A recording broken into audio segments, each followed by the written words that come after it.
Hey everybody, thank you so much for tuning in. So for today's video, I'm bringing you some of my favorite Dollar Tree spring and Easter decor that I've created on my channel. I've had this channel for about 4 years, and while I do have a lot of people that have been with me from the start, and I appreciate y'all so much, I also have a brand new audience, so I figured this was a great way of showcasing some of my older crafts that didn't really get too much airtime. And I really hope that you enjoy this video and that you stick around by subscribing to this channel, because once you hit subscribe, we instantly become best friends. We just become best friends. Yep. And please hit that notification bell. YouTube may or may not let you know when I post, but if they don't, follow me on Instagram so we can be besties over there, and I always post what I am up to. So thanks again to everybody who has been with me from the start, or to everybody who just started watching. I appreciate you spending time on my channel, and let's go ahead and get into it. For my first craft, I used one of these bunny signs from Dollar Tree, and I took it apart. You can take it apart by using an upholstery staple remover, or you can just kind of pull it out of place. It's up to you, but I only removed the top half. And now I'm going to grab one of these smaller Dollar Tree wreaths, and I'm going to attach the bunny head using popsicle sticks. If you've watched a lot of my older videos and a lot of my newer ones, I love attaching items to wreaths using popsicle sticks or toothpicks. It just gives it a lot more stability. So I glued it into place, and then I glued the bottom of the rest of the sign and flipped it over. To make it a little bit more festive, I added some Dollar Tree greenery and then added a little bow that I made using some Dollar Tree lace ribbon. So when I was done, I had a really festive and affordable wreath. For the next craft, I used this little wooden puzzle piece from Dollar Tree. I removed the rest of the puzzles, which I did use for another tutorial. I'm just going to use this bottom piece, and what I'm going to do is I'm going to grab some Dollar Tree popsicle sticks, line them up, and use that little puzzle to straighten them out, and then cut them down. I'm just going to go ahead and cut it down to the width of it. So 12 long pieces in total. All of the instructions will be on the screen, and then I'm going to measure vertically and cut down some to put them together. So I'm essentially making a little crate. I'm cutting everything down with scissors, and then I'm going to start to assemble. This is what I end up with in total: 8 short pieces, 12 long pieces. Now I'm going to take my little puzzle piece, and in the corners I'm going to start to add my shorter pieces. This is what's going to hold together the longer pieces and make it look like a crate. So I'm leaving a little tiny gap, and then I'm just hot gluing those little popsicle sticks into place. And here we have our little crate. So with some Dollar Tree floral foam, I'm going to cut it down and have it fit into the crate. And now that it fits, I'm going to make this look like soil by painting it. So I'm gluing some pieces together, and now I'm going to create some holes where my little carrots could fit. I'm going to paint the entire thing black once those holes are created, and make sure that you are either adding 2 shades of black or gray so that it looks a little bit more realistic. And now I'm going to add some of my Dollar Tree carrots to make those look a little bit more realistic. I used some different greenery from the top, just snipped that off, added a bit of glue, and pressed that in there. And when I was done, I had this really cute and unique planter. For my next craft, I'm going to take this Dollar Tree vase, and basically what I'm going to do is I'm going to take some paint and I'm going to paint it from the inside. Now you can actually cure this in an oven, which is exactly what we're going to do. I set up a workstation where I can let my paint drip out, because what I'm going to do is I'm going to water down this paint just a bit and then start swirling it around so that it can evenly coat the inside. And once it's evenly coated, I'm going to let this all drip out as much as it can. And once it is all set, we are going to bake this in the oven.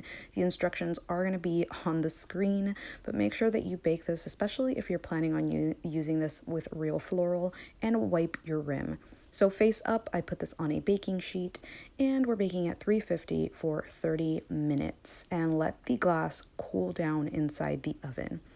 Now you can add whatever you want. I actually got this image off of the internet, printed it out, and cut it down. And with some Dollar Tree Mod Podge, I'm just going to go ahead and add plenty to the edges and the middle of my image. As you can tell, I took a lot of time cutting this down. And then I'm going to press that in, making sure all of the air bubbles are out, and I've been told a few times that saran wrap helps a lot with this. Then I'm going to make sure that all my edges are secure and add a layer of Mod Podge to the top. Make sure that it dries really, really well. By the way, this is a really old tutorial. This was about 3 or 4 years ago. So now they do have dishwasher safe Mod Podge. This is what it looks like, and with the same image, I grabbed some coasters from Dollar Tree, used that same coat of paint to paint them down. And then once they were nice and coated, I added the same image using the same exact format. And when I was done with that, I had some really cool coasters to match. For the next one, I'm going to use the famous tumbling tower games that I've used on my channel since the beginning of time, and I am going to make 4 rows of 8 pieces as straight as I possibly can using my square tool. Now I'm going to attach these using Gorilla Wood glue, so in total I'm using 32 pieces, which is just about 1 box. This is how I always attach my glue, but you can of course do it with hot glue or whatever your glue of choice is. I just think that this adds the least amount of bulk, but of course whatever you have is what you use. When I did this tutorial, Dollar Tree still didn't have the bamboo cutting board, so you can also use that or just some scrap wood around your house.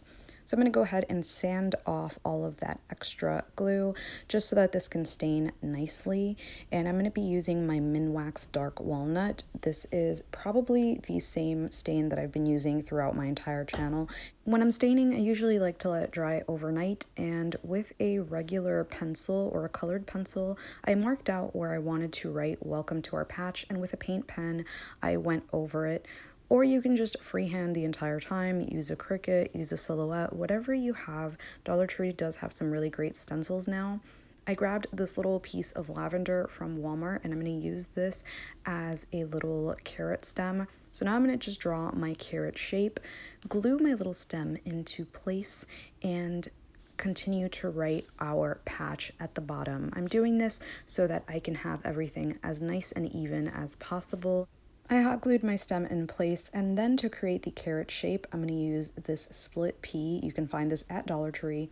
And then I use some E6000 to attach this. I will link the key since I am using it here. It is a total time saver. Also the crystal picker, I use this for crystals and just about anything. It's a little wax picker-upper thingy. As I place my E6000, what I do is instead of placing it on another surface, I let it go ahead and drip out into the next area where I'm going to add my split pea. Once you turn that little key, or once you press on E6000, it continues to spill out. So to not waste it, I just do that. And when I was done, I had a super cute welcome sign. For the next one, and one of my favorite crafts, I'm going to use one of these 2 cones from Dollar Tree, and I'm going to cut down the bottom. This is actually pretty easy to cut down, although it does have some parts that have harder pieces of plastic, so make sure that you're using a really good knife. Once I finally got the whole bottom out, I'm going to make a marking, and this is basically a little area that I'm going to cut out, and you'll see why in just a bit. So with this size of Surefresh containers from Dollar Tree, I'm going to go ahead and place one in the middle and then just cut down that same area that I cut down for the square and hot glue it into place. With some Dollar Tree rope, I'm just going to start wrapping this around and covering as much as I can. So I'm going to start on its own to create a point. So I'm going to twist the rope into itself, and then I'm going to start working my way on to the cone. And this makes all the difference when getting that carrot shape. So now I'm just going to wrap it around, and when I get to this area, whenever I wrap, I'm going to make my little marking because I am going to cut this down. So I'm going to wrap and mark just so I know where I'm going to cut, and then I'm going to finish off the entire carrot. Once it is completely covered, I'm going to grab an X-Acto knife and rip off those pieces where I made my markings in. This is going to create a little hole in the carrot. And now I'm going to grab my lighter. You want to do this very, very carefully. This is just to clean up the rope. I do it every time I'm working with rope. Just make sure that there is nothing flammable around this. And with your paint of choice, you can go ahead and paint this or spray paint this. I used this 6-pack of napkin rings from Dollar Tree and painted them with this color to create little wheels. So I just hot glued them into place. And once I hot glued them into place, I went ahead and took some of the lavender from Walmart, cut it down, and created a little stem for the back to make it look more like a carrot. So once I hot glued that into place, I took the little hole that I created up top and just wedged one of my Dollar Tree carrots on there. Then I had an adorable little carrot car, which at the time was inspired by something I had seen at TJ Maxx. For this next craft, and it's actually one that I display year-round, I'm going to use the Tumbling Tower games, and I am going to make 2 rows of 8 using my square tool, and I'm going to attach them using Gorilla Wood Glue. Now you can just do 1 single row, but to make this look a little nicer, I actually did 2 of these, so I stacked, and you'll see in just a second. So once these are attached, I'm going to go ahead and create another row up top using 2 rows of 8. Now on the screen I realized that I made a correction. I ended up doing 2 rows of 5 instead of 2 rows of 8 because what I wanted this for ended up being a little wider. So in total I did use 20 pieces. I'm going to make sure that it's nice and straight and set it to dry completely. For the top, I'm actually going to recycle a candle jar lid. I buy candles all the time and I never get rid of the lid, but I am going to go ahead and get rid of the little plastic part on the inside. And then I got a little wood knob to match from Lowe's. This is $1.57 for 2, so you can actually make 2 of these if you have 2 candle jars. And I'm going to attach them using Gorilla Wood Glue, but if you have a drill and you feel more comfortable doing that, then go ahead and do so. Now to make this look a little bit more put together, I'm going to stain this using the same stain that I use for everything, and I'm using a Dollar Tree foam brush, but of course you can use another color or leave it its natural wood color. It is up to you and what your decor looks like. And now I'm going to take this little vase from Dollar Tree and flip it over. If you don't want to flip it over, then you can just cover the top with this. It's up to you. So I'm going to add some E6000 to the top, make sure that it is nice and straight. And once that is dry, I'm going to grab my little ceramic bunny from Dollar Tree, and I'm just going to remove that little piece up top. You can cover the hole with some of the lightweight spackle. I added some reindeer moss to the inside, but of course you can add whatever you want. Added my bunny and then covered him up. And I think this is so cute. You can add whatever you want to the inside, not just a bunny, and you can display this in your home all year round.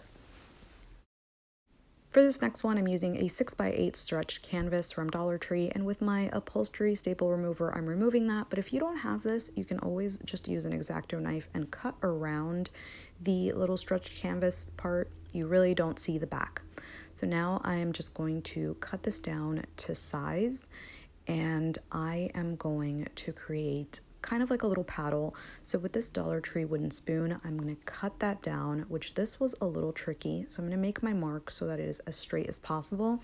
If you have a saw, this would probably be more accurate, but at the time I really didn't want to use a saw on my channel, so this is what I used, and it took an eternity. But when I finally got it to cut down, I just used some Gorilla Wood Glue and then attached it to the top.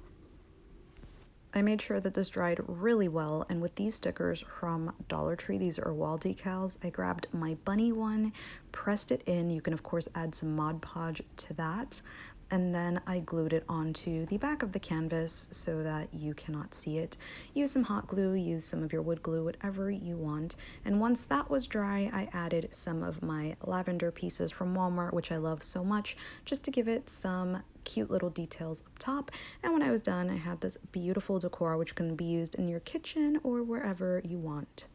For the next one, I used this lovely plastic bunny from Dollar Tree, and I'm just gonna hot glue this into place so that it doesn't come apart. You can hot glue it or E6000, whatever you want. And I'm also going to be using these eggs as well, which they sell in the candy aisle of Dollar Tree. I gave them a coat of metallic silver, but you can of course just use acrylic silver. I just don't like the texture of it. And then once it was completely dry, I sponge painted on a few combinations of color. So I used some pewter gray to make it a little darker. And you want to make sure that you're doing this with a pretty dry sponge. And then I went in with this golden sunset color and some cinnamon. So I would just put on the golden sunset color and then sprinkle cinnamon on top while it was still wet to give it the rust effect. Now you can of course skip the cinnamon altogether, but just know that this is a repellent. So if you are at all scared that this is going to bring ants or insects, it's definitely not. This is just for some texture. but you can skip it and just keep adding different combinations of browns and oranges to make it look more realistic. But when I was done, I had this really cool distressed looking piece. For my next one, I'm going to be using these different candle holders from Dollar Tree, and I'm just going to spray paint them gold. You can spray paint them whatever color you want, but I wanted this to look a little like the old Anthropologie candle holders that they sell around Easter. So now what I'm going to do is I'm going to use my ceramic bunnies, which I love this time of year, and I'm just removing the top, and this is really simple. You can fill in the hole using some of the Dollar Tree spackle, or you can just leave it as is. So now what I'm going to do is I'm going to grab some E6000. I'm going to start placing my bunnies randomly. Some of them are going to be right at the very edge. Some of them are going to be to the side of them. This isn't an attached piece. If I were to create this all over again, I would attach them all together, but I'm just placing them randomly. And when I was done, I had all of my little bunny sets, and together I think they look so cute for a little glam centerpiece. For my next one, I'm going to use this little piece from Dollar Tree. I think this is a door hanger, I'm not exactly sure, and with a seam ripper, I am just going to go ahead and rip that apart as nicely and neatly as I possibly can until I have two pieces. And now that I have these two pieces, I'm going to use this Dollar Tree poster board, and I am going to trace out that shape to give it a hard background. So basically, I added my Dollar Tree Mod Podge, made the actual poster board itself a little thicker by adding all three of them together, actually all four of them, and then I added my bunny piece, traced it out, cut that out, and then Mod Podged my other bunny piece on top of that. I am cutting this down a little shorter than the actual bunny piece, and then making sure that my layers are pretty light so that it doesn't look all goopy up top. So now that I have that, I'm going to add the back side, the side you're not going to see. And now I'm just going to add some carrots for details. These are Dollar Tree carrots. Put them in the corner, and with this little garden thing from Dollar Tree, I can't think of the name at the moment, I'm going to take this bunny, hot glue it into place, and as you can see, it stands up because of all of. Now you can go ahead and fill it with whatever floral you want. I just really was obsessed with the lavender from Walmart, which at the time was 97 cents. And when I was done, I had this really, really cool and neutral Easter decor. For my next one, I'm going to use this little flower and garden tin from Dollar Tree. Now, this part is optional. You don't need to do this, but just so you know, you can remove the writing using 100% acetone. And next, what I'm going to do is I'm going to take the famous Dollar Tree carrots, and I'm going to start to hot glue them into place. Now, you can do this two ways. You can either do this where they stick out like this, or where they are pushed in. It is up to you. I actually like them pushed out, so that's what I'm going to be doing one by one, making sure that I am taking my time and letting them dry before I move on. And if you want to replace the top with some other greenery, you definitely can do that. It is up to you. So just make sure that you cover the entire thing. I used 6 packs of carrots for this in total, but of course you can space them out if you want. And then I added some greenery to the top, which of course is from Walmart, but Dollar Tree does have similar greenery now. They didn't at the time that I created this tutorial, but once I added my beautiful greenery, I had this really cool carrot planter, which I still display all year round. And I really, really hope that you enjoyed all of these tutorials. Thank you so, so much for tuning in. For those of you who have seen this tutorial before on my channel, thank you so much for being with me for such a long period of time. And for those of you who are new, thank you so, so much for spending some time on my channel. I appreciate every one of you so much, and I will hopefully see you on the next one.